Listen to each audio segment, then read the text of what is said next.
বিদ্যার mission successful. নিপুণকে তুলে নিয়ে আসলো জেলের ভিতরে এবং হোস্টেলকে বাঁচিয়ে নিল শ্রাবণের হাত থেকে। বন্ধুরা, আজকের পর্বে আমরা দেখতে পাবো যখন শ্রাবণ ও নিপুণ একসাথে বসে আড্ডা মারছে। পেছন থেকেই প্রফেসর বিবি নকল সাজে এসে সেখান থেকে আড়াল থেকে তাদের প্ল্যান শোনার চেষ্টা করে এবং নিপুণ বলে কাজটা আজকেই পুরো দি এন্ড করতে হবে, তারপরে আমাদের বাকি সমস্ত কর্মকাণ্ড শেষ করতে হবে। তখনই নিপুণ লক্ষ্য করে কেউ একজন আড়াল থেকে দেখছে।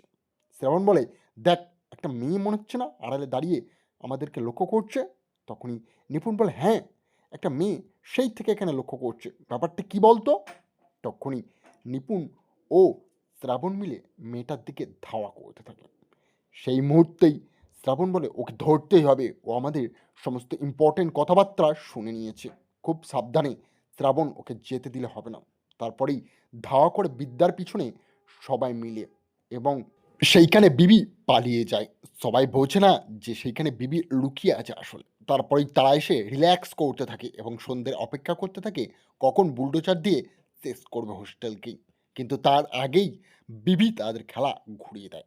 সে তার একটা পুলিশের লাঠি অফিসারের কাছ থেকে নিয়ে অবশেষে মেরে খালাস করে দেয় নিপুণকে। তার উপরে বসে আর শ্রাবণ বলে, তুই কে? তোকে তো আমি চিনি না, কেন এমন করছিস?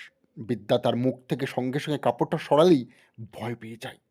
শ্রাবণ বলে, তুই তুই তো অসুস্থ, হসপিটালে থাকার কথা, এখানে কি করছিস? তখনই বিদ্যা বলে, এটাই তো আসল কথা।